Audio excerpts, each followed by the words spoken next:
Good afternoon, traders.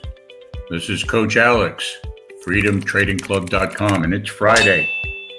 Wrap up for August 18th, 2023. We called 7 trades today, 6 winners, 1 loser. Not big loss, small loss, but we kept it in check.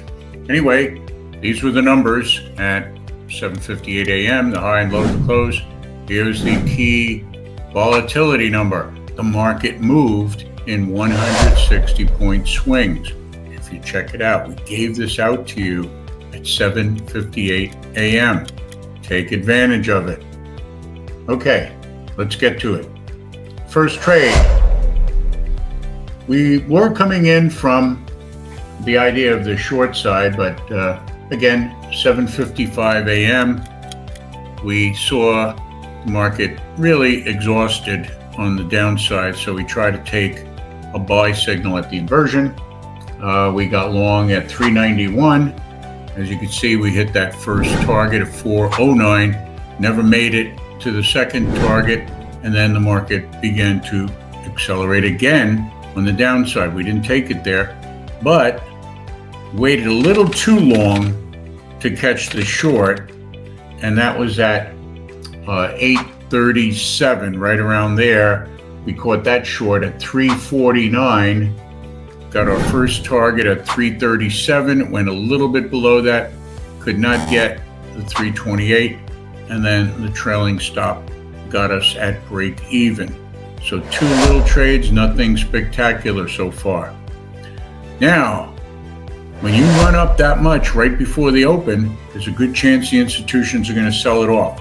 Plus, we came right back into resistance that we had before, plus a little pop above it. We call that the fake out breakout. And the market immediately, we normally wait for 6 minutes, but we saw big selling coming right before the open. Figured it would at least test the low, if not make a new low. And for those traders approved, we called the short at 9:26 a.m., shorted at 389. We got 349. That was our target right on the open. We wanted to get the heck out. There was a little bit more, another almost 20 points, but we just said, look, take the 349, nice 40-point trade right before the open and be done with it. And of course, the market did rally again. So that kept us out until we were looking for a short at 9:45 a.m. And we'll move this out. We had a little break above, another fake out breakout. We thought it would lead to a lot more. We thought eventually it'd break this M, but it didn't. So we went short here anyway. Again, so far 3 so-so winners. Here's the 9:45 trade, short at 462. Right, our first target was 445, which we got. We had a couple of extra targets. We thought this one would work. The next target was at 425 here, and you'll see what happens when we have patience. And our final target was 410. We were all set for it. Didn't happen. Immediately got one target and then stop out at break even. Got to manage your stops. Okay. 3 so-so trades so far, right? Nothing spectacular. Well, let's see what happens. That was at 9:45. And then we got 10:10 right after the 10 o'clock. Market chopped around.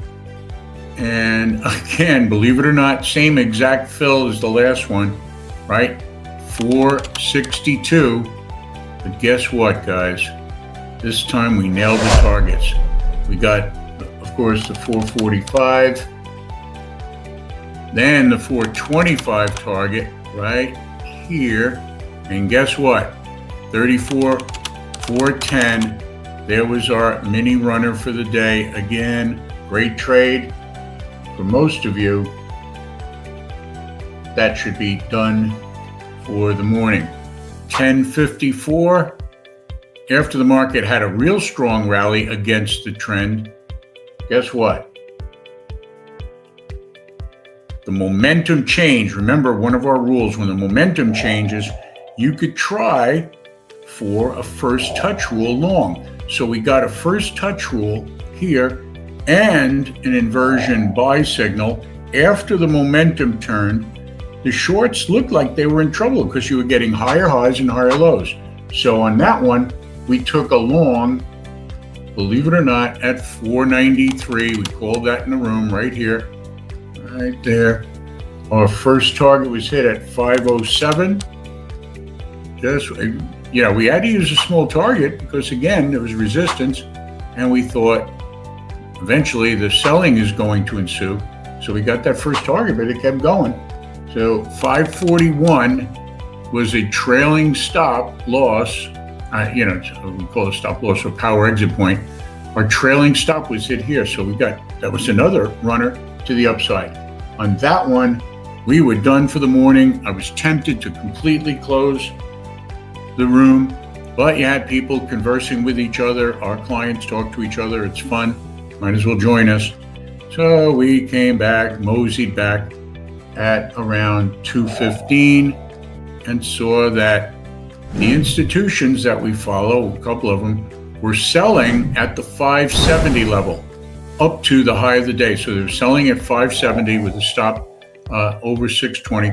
So we took the short at 570 with a 30-point stop up here, 600, never got filled, the stop, and came down, hit our first target, 555, and our final target for the end of the day at 3 o'clock, we let the last hour go, was 34,510.